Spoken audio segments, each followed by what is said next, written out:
Geography में कृषि के बारे में पढ़ना है और ये 10th बोर्ड के लिए अच्छा चैप्टर है, या हम कह सकते हैं कि कृषि एक ऐसा इम्पोर्टेंट चैप्टर है जिसके बारे में अध्ययन करना बहुत जरूरी हो जाता है, क्योंकि हम लोग जानते हैं कि भारत एक कृषि प्रधान देश है। यहाँ पे अधिकांश लोग किसान ही निवास करते हैं, इसलिए हम लोग को बहुत जरूरी है कृषि के एग्रीकल्चर के बारे में अध्ययन करना।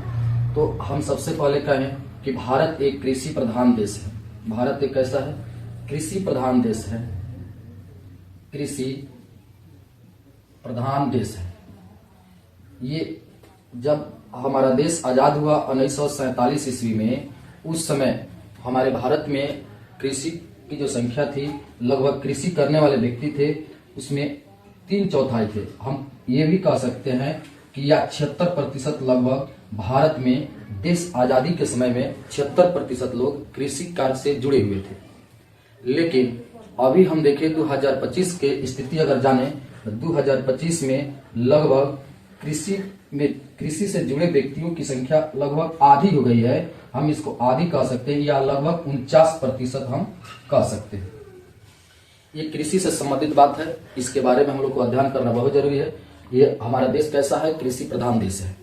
जब हमारा देश आजाद हुआ 1947 ईस्वी में, तो 3/4 लोग कृषि से जुड़े हुए थे। 3/4 का मतलब है कि जैसे मान लो कि 4 आदमी है, 4 में से 3 आदमी कृषि कार्य कर रहे थे, और लगभग इसको कह सकते हैं कि 76% लोग कृषि कार्य से जुड़े हुए थे।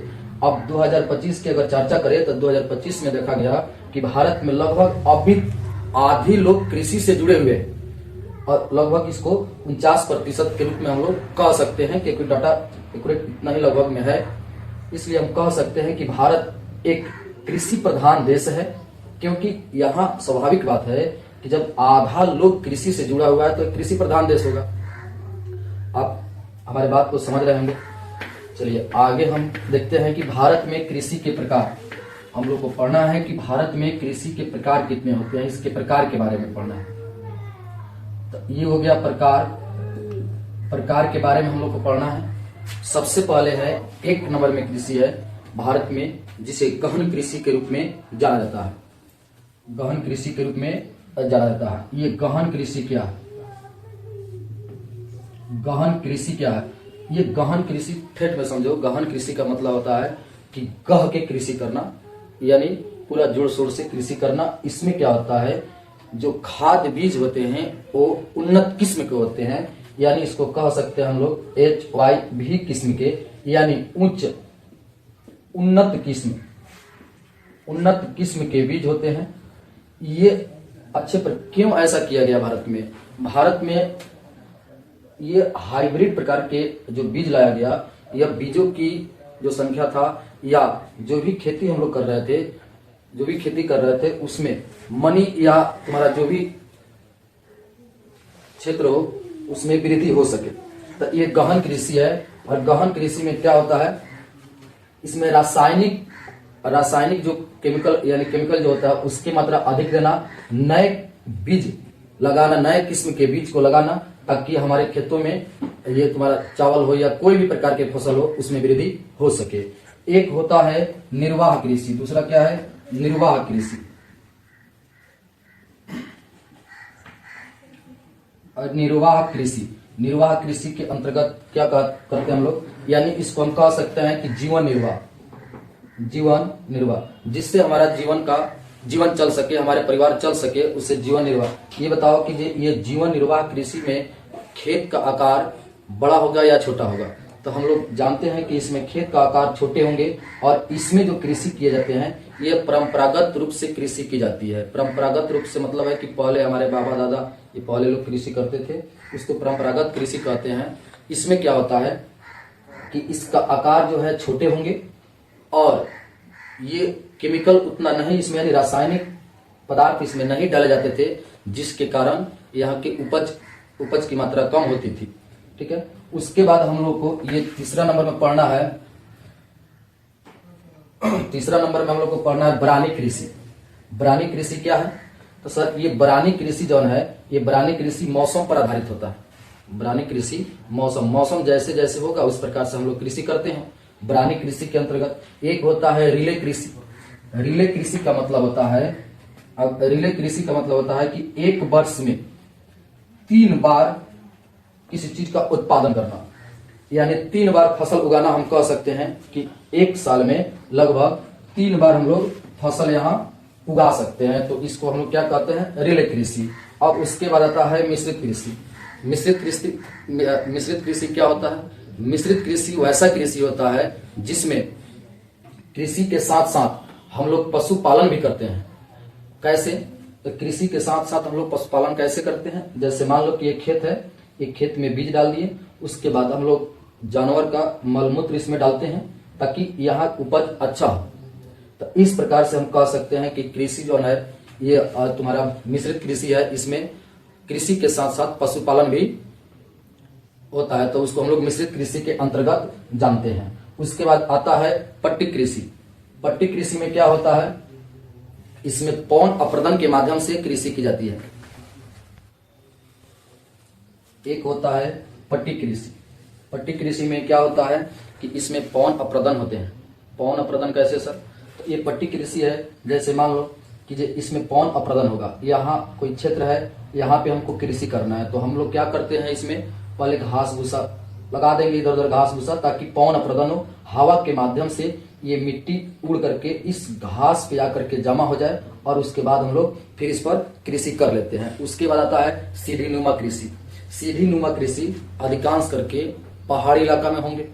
सीढ़ियों के रूप में ऐसे कृषि किए जाते हैं, क्योंकि यहाँ पे जो होते हैं ये पानी रुकावट की समस्या नहीं हो पाती है।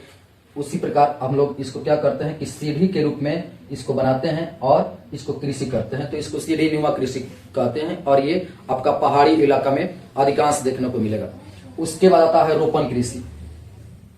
रोपण कृषि जो एक प्रकार की कृषि है, इसमें क्या होता है कि इसका जो जोत के आकार होता है, जोत का मतलब समझ रहे हैं आप लोग, जोत का मतलब होता है कि बड़े भूभाग, जोत का मतलब होता है, ये मत समझना कि खेतों का जोताई करना, ये ऐसा नहीं है। जोत का मतलब होता है कि बड़े भूभाग, यानी रोपण कृषि के अंतर्गत क्या होता है कि ये बड़े भूभाग होते हैं। जैसे इसमें अगर कहें कि कहवा का कृषि कर सकते हैं, कहवा का चाय वगैरह लगा सकते हैं, ये बड़े भूभाग वाला, किसी क्षेत्र में बड़े भूभाग वाले क्षेत्र में इसको हम लोग कृषि करते हैं, तो ये रोपण कृषि के अंतर्गत आता है। एक आता है झूम कृषि, ये बहुत इंपॉर्टेंट है, ये झूम कृषि है। झूम कृषि में क्या होता है कि लोग क्या करते हैं, इसमें एक जगह के जो पेड़ पौधे होंगे उस पौधे को काटेंगे, इसको काटेंगे और काट करके इसी जगह सुखा देते हैं। सुखा करके उसके बाद इसमें आग लगाएंगे, जला देंगे, और जो राख होगा उस राख को वहीं पे रहने देंगे। और उसको क्या करते हैं, इसको तुम्हारा इसको जोतेंगे, और जोत करके क्या करेंगे, इसको यहाँ पे सिंचाई करना यानी कृषि करना शुरू कर देते हैं। ये इस प्रकार के आपका ये कौन सी कृषि है, स्थानांतरण कृषि कहिए या झूम कृषि कहिए, इसी को हम लोग स्थानांतरण कृषि कहते हैं। अब कोई व्यक्ति यहाँ तक कृषि किया, यहाँ का पेड़ पौधे काटा, काटने के बाद ये फिर क्या करेगा कि अगले जगह पेड़ काटेगा, तब तक यहाँ कृषि करेगा, जब तक ये कृषि लायक हो जाएगा, यहाँ फसल काटने लायक हो जाएगा, तो क्या करेगा कि यहाँ के पेड़ को पहले से काटे रहेगा, उसके बाद इसको जला देगा, जलाने के बाद यहाँ राख बनेगा, उसके बाद फिर यहाँ कृषि करना शुरू कर देता है। फिर दूसरी जगह ऐसा ही ये प्रक्रिया लगातार स्थानांतरित होते रहता है, इसलिए इस कृषि को स्थानांतरण कृषि के रूप में भी जानते हैं। उसके बाद एक कृषि आता है बागानी कृषि। बागानी कृषि के अंतर्गत हम लोग फल फूल ऐसे लगाते हैं। बागानी कृषि का मतलब फल फूल है, जैसे हम लोग कहते हैं कि बागान में चलो, तो ऐसे होता है कि बागानी कृषि के अंतर्गत कौन सी फल फूल सब्जी वगैरह हम लोग यहाँ बनाते हैं। समझ रहे हैं आप? भली भांति कृषि के प्रकार को समझ गए होंगे। जैसे अगर हम लिख दें इसको, कृषि के भारत में कृषि के प्रकार कितने होते हैं, यहाँ लिखे हम प्रकार। इसमें क्या होता है, एक होता है जीवन निर्वाह कृषि, जीवन निर्वाह कृषि। दूसरा आपका होता है गहन कृषि, गहन कृषि। उसके बाद तीसरा होता है रिले कृषि। रिले कृषि आप लोग जान सकते हैं कि रिले कृषि लगभग ये आपका साल भर में 3 फसल उगाते हैं उस पर। उसके बाद आता है बरनी कृषि, 4 नंबर में आएगा बरनी कृषि। बरनी कृषि के बाद आप देख सकते हैं कि मिश्रित कृषि आते हैं यहाँ पे, मिश्रित कृषि के बाद 6 नंबर पे आपको आ जाएगा सीढ़ी नुमा कृषि। सीढ़ी नुमा कृषि। आप 7 नंबर में देख सकते हैं झूम कृषि, झूम कृषि। 8 नंबर में, ये 8 नंबर में आपका जो आ जाएगा ये बगानी कृषि। बगानी कृषि, पहले रोपण कृषि लिखते हैं, रोपण कृषि। 9 नंबर में बगानी कृषि आ जाएगा। और ये 10 नंबर में आप देख सकते हैं कि पट्टिका कृषि होता है एक। 10 नंबर में जो होगा ये पट्टिका कृषि होगा, पट्टिका कृषि। इतने प्रकार की कृषि भारत में हम लोग को, और 10th क्लास में इतना हाई लेवल तक नहीं जाना है, थोड़ा इंपॉर्टेंट 2-4 गो इसमें है, उसको पढ़ लेना है। जैसे झूम कृषि के बारे में पढ़ना है, रोपण कृषि, बगानी कृषि और गहन कृषि, जीवन निर्वाह कृषि, सीढ़ीनुमा कृषि। सीढ़ीनुमा कृषि को ही हम लोग इसको सोपानी कृषि कहते हैं। ये पहाड़ी क्षेत्र में ये अधिकांश कृषि की जाती है।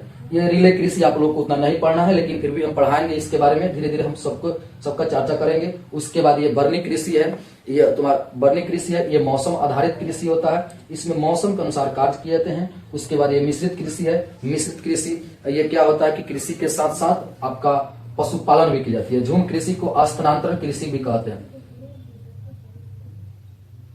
स्थानांतरण कृषि भी कहते हैं, स्थानांतरण कृषि भी कहते हैं, क्योंकि स्थान बदल बदल करके कृषि करना, इसको स्थानांतरण कृषि कहते हैं।